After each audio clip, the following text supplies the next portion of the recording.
အဲ့လာတင်းတဲ့ဟိုဒီ relationship ပေါ့နော် zodiac sign relationship လေးမှာ comment လာမှန်းတဲ့တယောက်ရှိတယ်ပြန်ပြီးတော့အဲ့ comment ကနေ reply လုပ်ဖို့စူးစမ်းတယ်ဒါပေမဲ့လုပ်ပြီးတဲ့အချိန်မှာပြန်နားထောင်တဲ့အခါမှာအတန်းနားထောင်လို့မရဘူးဘာ error တက်နေလဲတော့မသိဘူးအဲ့တော့အခုအဲ့ဒါကိုဒီမှာတက်တက်လေးပြောပေးမယ်အဲ့တော့ तू ကဗာမေးထားလဲဆိုကောင်လေးက Taurus ကောင်မလေးက Aries အဲ့ဒီသူတို့နှစ်ယောက်ရဲ့အခြေအနေလေးနဲ့ပတ်သက်ပြီးတော့မှပြောပြပေးပါလားဆိုပြီးတော့မေးထားတယ်အဲ့တော့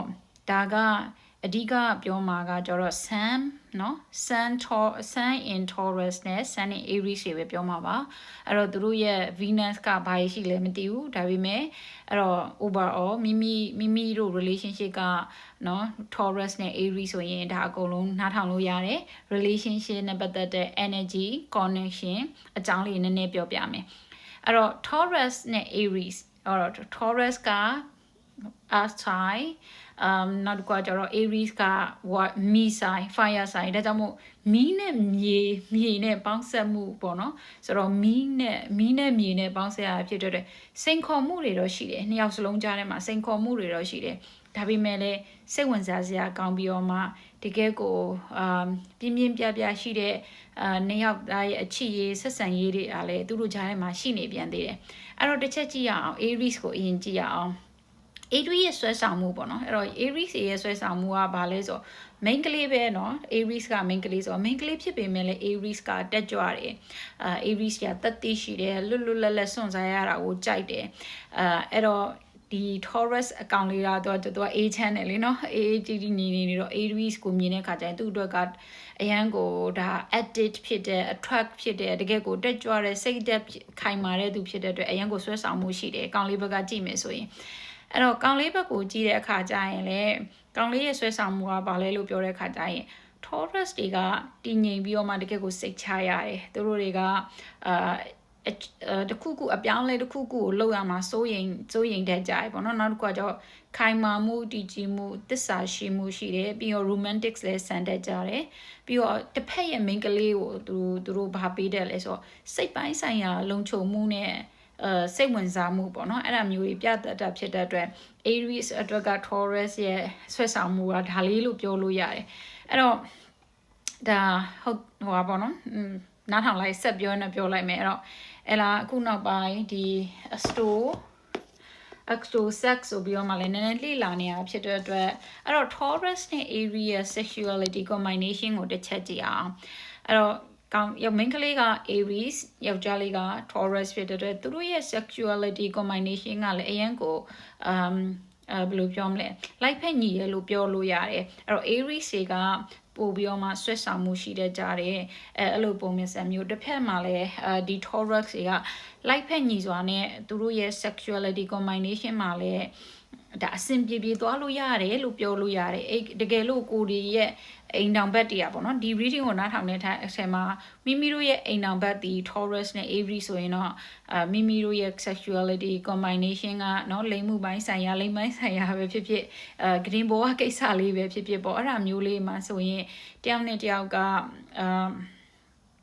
လိုက်ဖက်ညီရဲလို့ပြောလို့ရတယ်တချို့ဆက်ဆံရေးလေးတွေမှာတော့အခက်ခဲတော်တော်များများပေါ့နော်ခက်ခဲတော်တော်များများလေးဖြစ်နေရဆိုရင်တောင်မှနဲ့မိမိတို့ pillow talk လေးပြောလိုက်တာနဲ့အဆင်ပြေသွားတာမျိုးဆိုတဲ့ combination မျိုးကိုလည်းတွေ့ရတယ်နောက်တစ်ခုကကျတော့ challenges ပေါ့နော်သူတို့နှစ်ယောက်ရဲ့ energy ရဲ့ challenges ကဘာလေးဖြစ်မလဲဆိုတဲ့အခါကျတော့ Aries ကခုနကပြောကြသလိုလင်းမြန်တယ်ထက်မြက်တယ်တွေးတောပြီးလောက်ရတာမကြိုက်ဘူးသူတို့ကမြန်ဆန်လောက်ချင်တယ်လေနော်သူတို့က the warrior လိုမျိုးစွန့်စားရတာကိုလည်းကြိုက်တယ်သူများရင်လည်း competition လုပ်ရတာကိုလည်းကြိုက်တယ်သူတို့နောက်ကျနေတာကိုမကြိုက်ဘူးပြီးတော့သူတို့အရှိကနေထွက်ရဥဆောင်ရတာကိုလည်းကြိုက်တယ်နောက်တစ်ခုကကျတော့သူတို့တွေကလူတွေကို guidance ပေးရတာလူတွေကိုဥဆောင်ပေးရတာလူတွေကို consult လုပ်ရတဲ့နေရာမှာလည်းသူတို့ကအရင်တော်ကြတယ် Aries တွေကအဲ့တော့ Taurus တွေရဲ့သဘောတဘာဝကြော Taurus တွေကကြောအေးစေးတည်ငြိမ်နေတတ်တယ်အချိန်ယူပြီးမှဆုံးဖြတ်ချက်တွေချတယ်တချို့အပြောင်းလဲတွေကိုမကြိုက်ဘူးသူတို့ကသူတို့ရဲ့ life မှာတက်တာရှိတဲ့အခြေအနေကိုနှစ်သက်တယ်ဒါကြောင့်မို့သူတို့ကတကယ်ကိုသူတို့ရဲ့ emotionally physically like mentally financially သူတို့ကဘာလို့ဆိုတော့လုံခြုံမှုကိုပို့ပြီးတော့မှအရေးပေးတတ်ကြတယ်ဆိုတော့ Aries က no it's okay သူတို့အပြောင်းလဲတွေကိုမြန်ဆန်လုပ်နိုင်ကြတယ် ထူးခြားတာတခုကဘာလဲလို့ပြောနှစ်ယောက်စလုံးကအရန်ကို unbalanced ဖြစ်တဲ့သူတွေခေါင်းမာတဲ့သူတွေ Aries ကလည်းခေါင်းမာတယ် Taurus ကလည်းခေါင်းမာတယ်ဆိုတော့အဲ့နှစ်ခုကတော့တော်တော်လေးကိုဘာလို့ရမလဲဆိုရင်ဒီနှစ်ခုမတူညီရဲ့နှစ်ခုလေးကတော်တော်လေးတော့အစင်နှစ်ယောက်စလုံးကခေါင်းမာလေးရှောင်မပေးတတ်ကြဘူးပေါ့နော်ဆိုတော့တခါတလေကြာရင် Aries ဘက်ကစဉ်းစားကြည့်လိုက်တယ်ဆိုဟာ Taurus ကအရန် slow ဖြစ်တယ်အရင်ပြင်းစရာကောင်းတယ်စိတ်မရှိဘူး Taurus ဘက်ကကြည့်ရင်လေ Aries ကအမြဲကိုအရှိကနေတွတ်ကြွဖြစ်နေတာငါနဲ့ဘယ်လိုပြောမလဲငါ့ကိုလည်းစိတ်မရှိဘူး तू ကစိတ်လည်းမရှိဘူးဆိုတဲ့ပုံစံမျိုးလေးတော့အတွေးမြင်လေးတော့မြင်တတ်လိမ့်မြင်နှစ်ခုသူတို့နှစ်ယောက်ရဲ့ကြားမှာအဲ့လိုမျိုးလေးတော့ဖြစ်လိမ့်မယ်အဲ့နောက်တစ်ခုကကျတော့ခဏပြောခဲ့သလိုနှစ်ယောက်စလုံးကခေါင်းမာတယ်နှစ်ယောက်စလုံးကအရင်ခေါင်းမာတဲ့သူတွေဖြစ်တဲ့နောက်တစ်ခု Aries ကခေါင်းမာတာကကျတော့ဘယ်လိုမျိုးလဲဆိုတော့သူ့မှာ group site ဘူးသူပြောချင်တာရှင်ပြောလိုက်မယ်သူပြောချင်တာကိုပြောရမှကျေနပ်တယ်ပုံပွင့်လင်းလေးဝုန်းဝန်းရှင်းရှင်းပြောရမှကျေနပ်တယ်ဘယ်သူမှသူအားနာတာမျိုးအားတောင်းတာမျိုးတိတ်မရှိဘူး Taurus ရဲ့ခေါင်းမာမှုကဘယ်လိုမျိုးလဲဆိုတော့သူ့ရဲ့ဆုံးဖြတ်ချက်သူတစ်ခုကိုဆုံးဖြတ်ချက်တစ်ခုချထားပြီးဆိုရင်သူ့ရဲ့ဆုံးဖြတ်ချက်သားလေးအမှန်သူ့ရဲ့ဆုံးဖြတ်ချက်သားလေးသူကဦးစားပေးမယ်သူများတွေလာပြီးတော့မှသူ့ဆုံးဖြတ်တာ influence လုပ်တာတွေသူကမခံချင်ဘူးအဲ့တော့သူများကြီးလာပြီးတော့လွမ်းမိုးချုပ်ကင်တာမျိုးမခံချင်ဘူးအဲ့မှာဘာဖြစ်လဲဆိုရင် Aries နဲ့ Taurus ရဲ့ energy ရမှာဆိုရင်ပဋိပက္ခလေးတွေဖြစ်လာမယ်အဲ့အတွက်ဘာလို့ရမလဲဆိုရင်နှစ်ယောက်ကြားတွေကဆက်ဆံရေးလေးမှာဆိုရင်အလျှော့ပေးဖို့တစ်ခါလေးအလျှော့ပေးဖို့ခက်ခဲလိမ့်မယ်အဲ့တော့ဥပမာနောက်တစ်ခုပါလဲကြည့်အောင်ဆိုတော့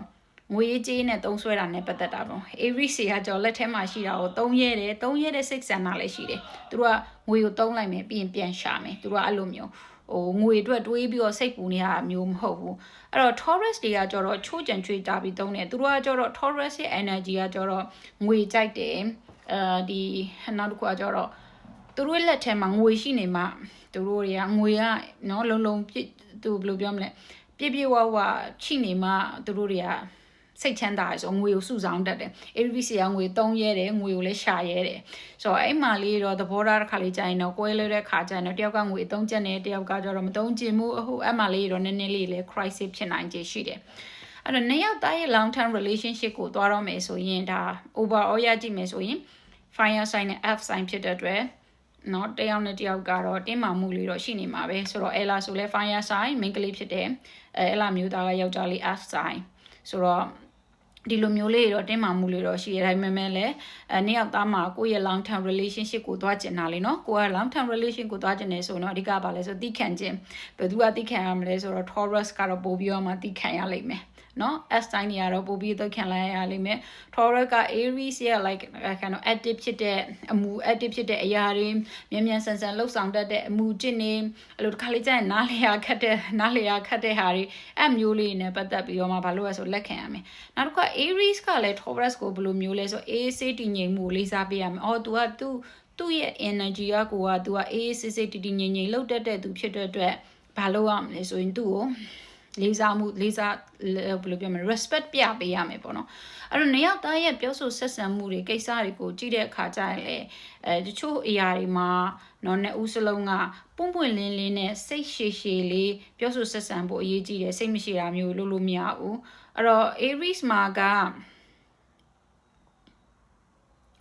အဲ့တော့တယောက်နဲ့တယောက်က Mercury ကဘယ်ဂျိုမှာရှိနေလဲတော့မသိဘူးပေါ့နော်ဆိုတော့အဲ့လိုမျိုးကိုယ့်ရဲ့ communication ဘိုင်းနဲ့ဆိုရင်တော့လေနှစ်ယောက်သားပုံမှန်လင်းပြောဆိုဆက်ဆံတဲ့အခါမှာပုံမှန်လင်းပြောဆိုဆက်ဆံဖို့ကလည်းဒါအရင်ရေးကြည့်တယ် long term အနေနဲ့သွားမယ်ဆိုရင်နောက်တစ်ခုကကြောတယောက်နဲ့တယောက်အပြန်လည်သင်ယူစရာတွေလည်းရှိတယ်အဲ့တော့ Aries က